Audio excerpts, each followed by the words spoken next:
6 तारीख को INDIA गठबंधन की बैठक कांग्रेस ने बुलाई है। दिल्ली में यह बैठक होगी और इस बैठक में बहुत सारी चीजों को फाइनल करना है।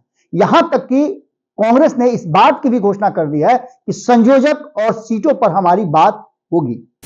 जो बातें लंबे समय से लटकी हुई थी, जिस सीट को देने के लिए कांग्रेस किसी को तैयार नहीं थी, आखिर कांग्रेस ने इतना ज्यादा उदारता क्यों दिखाया है?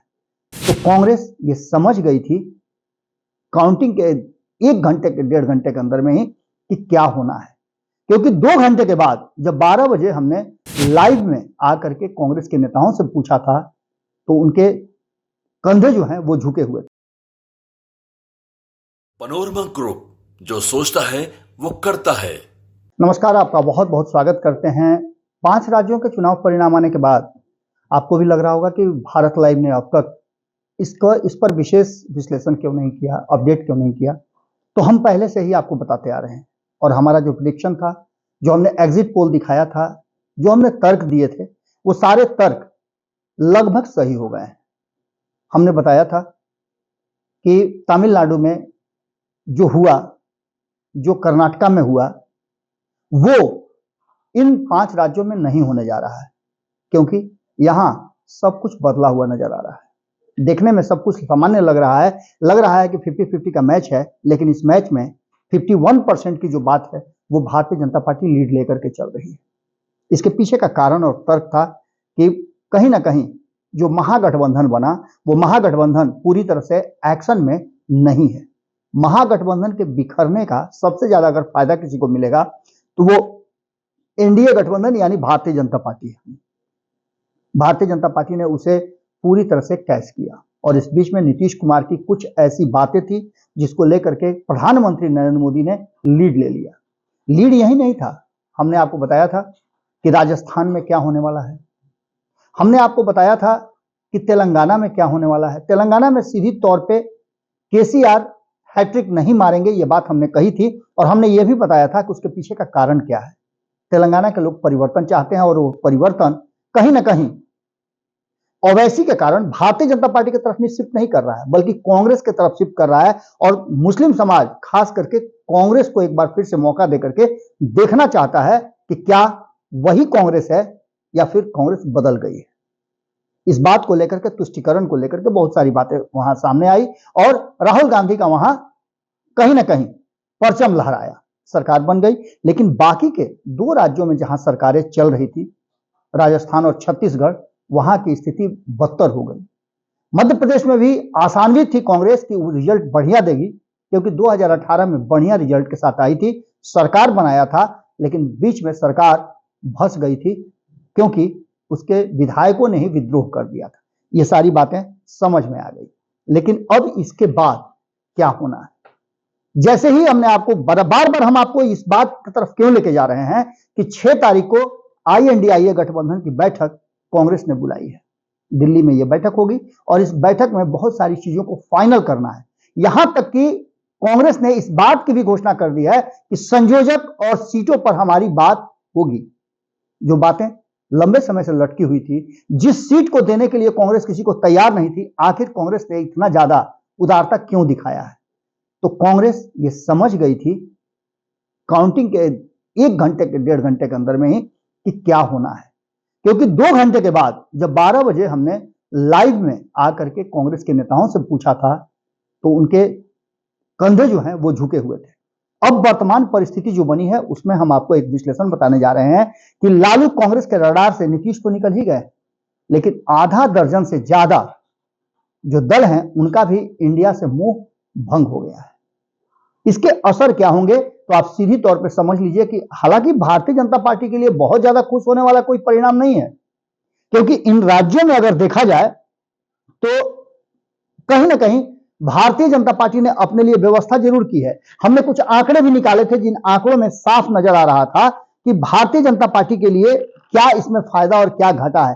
कुल मिलाकर के 83 सीटें जो लोकसभा के 2024 में खूब दावा कर रही है भारतीय जनता पार्टी कि 2024 में परिणाम इससे भी बेहतर होंगे, तो इन 5 राज्यों में मात्र 83 सीटें हैं जिस पर लोकसभा का असर डालेगा, यानी कि 83 लोकसभा सीटों पर चुनाव होने हैं 2024 में।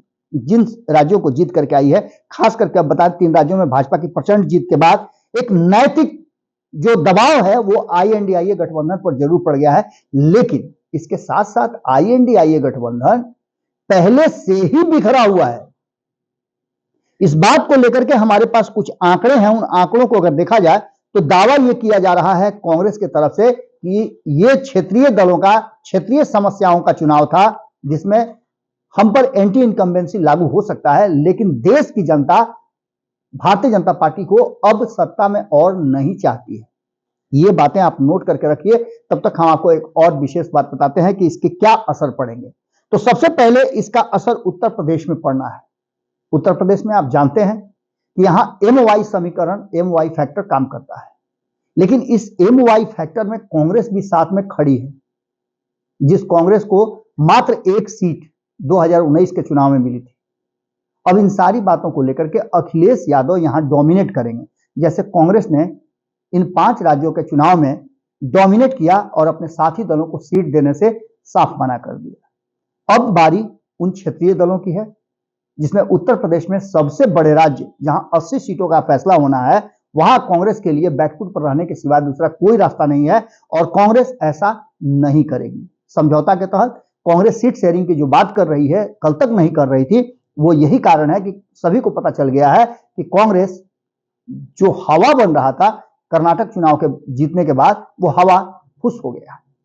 यानी उत्तर प्रदेश में सबसे पहले अखिलेश यादव अपना कर्तव्य दिखाएंगे और ये मान के चलिए कि आईएनडीआईए गठबंधन की बैठक जो 6 तारीख को होनी है, उसमें उखाड़ कबाड़ अखिलेश की तरफ से हो जाएगा। इसके साथ साथ अगर बात करें बिहार की, तो नीतीश कुमार के साथ जिस तरह का व्यवहार लालू प्रसाद और कांग्रेस ने किया है, क्या आपको लगता है कि नीतीश कुमार अब इस रडार में रहेंगे? नीतीश कुमार ने जो रणनीतियां बनाई थी, जो नीतियों को उन्होंने बताया था, जो इंडिया गठबंधन का आइडियोलॉजी उन्होंने तय किया था, उसको एडॉप्ट तो कर लिया इन लोगों ने, लेकिन नीतीश कुमार को ही, आइडिया देने वाले को ही किनारे कर दिया, जिसका दुख नीतीश कुमार को है। और नीतीश कुमार एक बार जब दुखी हो जाते हैं तो फिर उनको मनाना बड़ा मुश्किल होता है। भारतीय जनता पार्टी इसकी भुक्तभोगी है, तो निश्चित रूप से लालू प्रसाद भी इस बात को अच्छी तरह से जानते हैं।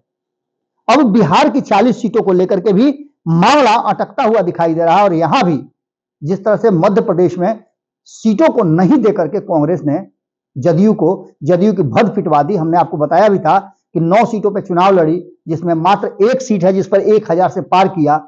4 ऐसी सीटें थी जिसमें 10 का आंकड़ा भी, दहाई अंक भी पार नहीं कर पाए, माफ कीजिएगा सैकड़ा अंक भी पार नहीं कर पाए।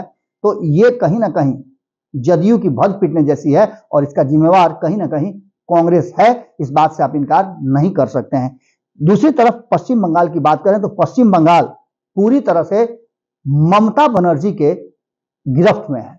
यहां वाम दलों के साथ तो एक हद तक समझौता किया जा सकता है, लेकिन कांग्रेस के साथ समझौता करने पर यह बात ममता बनर्जी जानती हैं कि आने वाले 2024 के चुनाव में क्या होगा और उसके बाद 2026-27 में जब विधानसभा के चुनाव होंगे तो इस गठबंधन का उल्टा असर आने वाले चुनाव में पड़ सकता है। इसलिए बंगाल का भी स्थिति हम पहले भी बता रहे थे आपको कि जैसे ही ये परिणाम आएंगे उसके बाद से बहुत कुछ बदलेगा और बंगाल में भी बदलाव शुरू हो चुका है। यानी कि कहीं ना कहीं बंगाल भी अब अपने आप को अलग कर रहा है। तो बात अगर दूसरे राज्यों की करें, बगल में सटे हुए झारखंड की, तो झारखंड में भी लगभग बातें वही हैं। यानी 174 सीटें बिहार, उत्तर प्रदेश, बंगाल और झारखंड, इन 4 राज्यों में 174 सीटें हैं। इन 174 सीटों पर आईएनडीआईए गठबंधन दावा कर रहा था कि यहां भारतीय जनता पार्टी को रोक करके वो नरेंद्र मोदी को प्रधानमंत्री बनने से रोक सकता है, जो कहीं ना कहीं बिखरता हुआ दिखाई दे रहा है और इसके नतीजे साफ नजर आ रहे हैं। क्योंकि अब ममता बनर्जी भी कांग्रेस की जो भद पीटी है, जिस तरह से कांग्रेस पूरी तरह से एक्सपोज हो गई है, तो ये बातें समझ में आ गई है। बात झारखंड की करें तो झारखंड में हेमंत सोरेन भी ये बात समझ गए हैं कि कांग्रेस के साथ चल करके फायदा और घाटा को अगर एक तराजू में रखा जाए तो कहीं ना कहीं मामला उल्टा दिशा में जा रहा है। अब आगे अगर बात करते हैं आप अरविंद केजरीवाल की, तो उनकी पार्टी के 2 राज्य हैं, एक दिल्ली और दूसरा पंजाब। दिल्ली और पंजाब पहले से ही आपको पता है कि आम आदमी पार्टी कांग्रेस के साथ कोई गठबंधन नहीं करना चाहती थी, वो तो कहीं ना कहीं नीतीश कुमार ने समझाया, नीतीश कुमार ने तैयार किया और नीतीश कुमार के मनाने पर यह गठबंधन बना था। अब जो वर्तमान परिस्थिति बनी है उसमें कहीं ना कहीं इंडिया गठबंधन जो 6 तारीख को बैठने जा रहा है, वहां एक बड़ा विवाद और बिखराव देखने को मिल सकता है। लेकिन दूसरे पक्ष को भी देखना पड़ेगा।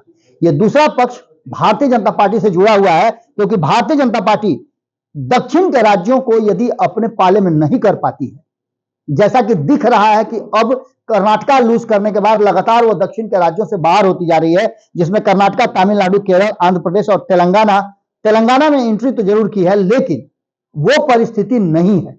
ऐसी स्थिति में एक बात तो साफ नजर आ रहा है कि तेलंगाना की 17 लोकसभा सीटों पर भारतीय जनता पार्टी अपना वर्चस्व कैसे बनाएगी, इसका स्ट्रेटजी बनना अभी से शुरू हो चुका है।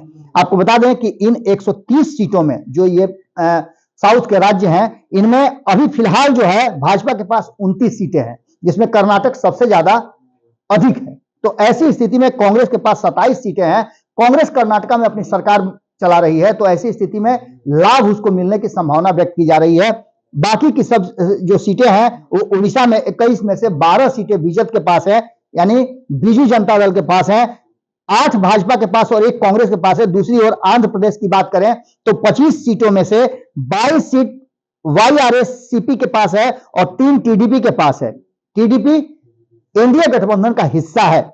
अगर भाजपा को सीटों का आंकड़ा मौजूदा 303 से बढ़ाना है तो इसके लिए उसे जमीन मजबूत करनी पड़ेगी और कहीं ना कहीं इस राज्यों में आपको बेहतर प्रदर्शन करना होगा। अब जो वर्तमान परिस्थिति बनी है, हमने आपको बताया भी कि 83 सीटों को लेकर के भारतीय जनता पार्टी आसान्वित है कि इन राज्यों में उसकी सरकारें बनी हैं। अब ऐसी स्थिति में गुजरात में 26, राजस्थान में 25, दिल्ली में 7, झारखंड, उत्तराखंड में 5, हिमाचल में 4, हरियाणा में 10, त्रिपुरा में 2, ये सभी सीटें कहीं ना कहीं जीती गई थी और इसको कंटिन्यू भी करना पड़ेगा। तो वहीं हमने आपको पहले ही बताया कि जिस तरह से अब आने वाले समय में जो भारतीय जनता पार्टी को करना है, उसमें से बिहार में आपको पता है कि जदयू और लोजपा के पास 40 में से जदयू भी उसमें थी, लोजपा थी और भारतीय जनता पार्टी 39 सीटें ली थी, इसमें से 16 घटा दीजिए आप, तो सीधी तौर पे यहां भी मेहनत ज्यादा करने की है और नए साथियों के साथ उन 16 सीटों पे भी कब्जा करना होगा। ये भारतीय जनता पार्टी की स्ट्रेटजी है। महाराष्ट्र में शिवसेना के साथ 48 में से 41 सीटें जीती थी, अब वो परिस्थितियां बदल गई हैं, शिवसेना भारतीय जनता पार्टी के साथ नहीं है। ऐसी स्थिति में उत्तर प्रदेश में बात करें तो 80 सीटों में से 64 सीटें भारतीय जनता पार्टी के पास है, तो झारखंड में 14 में से 12, छत्तीसगढ़ में 11 में से 9 सीटें भारतीय जनता पार्टी के पास है। लेकिन साउथ के राज्यों में प्रदर्शन बेहतर करना होगा। इसके साथ साथ आपको बता दें कि भारतीय जनता पार्टी इन 3 राज्यों में अपनी सरकार बना करके कहीं ना कहीं निश्चित जरूर हुई होगी, लेकिन स्ट्रेटजी बनानी शुरू कर चुकी है। अब इंडिया वर्सेस एनडीए का जो ये युद्ध होगा, जो लड़ाई होगी, उसकी लगभग पटरी तय हो गई है। अब किस पटरी पर किसकी ट्रेन कितनी तेजी से दौड़ेगी, बुलेट ट्रेन कब आएगी, ये बातें देखना दिलचस्प होगा। ये विश्लेषण आपको कैसा लगा जरूर बताइएगा, क्योंकि चुनाव के बाद, इन 5 राज्यों में चुनाव के बाद ये कहा जा रहा था कि बहुत कुछ बदलेगा। निश्चित रूप से बदलाव शुरू हो चुका है और हमने आपको पहले ही बताया था कि ये बदलाव होंगे ही होंगे। जुड़े रहिए भारत लाइव के साथ। नमस्कार। अगर ये वीडियो पसंद आई और वह बिहार के राजनीति और बिहारियत से सरोकार रखेनी तो सब्सक्राइब बटन दबा के चैनल के सब्सक्राइब कर ली। ओजे एगो घंटी बा, ओकरा बटन दबा देला से कुल सटीक और मारक खबर रुआ मुफ्त में मिल जाई। अगर रुआ पत्रकारिता के हमनी के नया प्रयोग में सहयोग कर चाहतानी तो ज्वाइन बटन दबा दी। पेटीएम नंबर नोट कर ली 9386816700। धन्यवाद।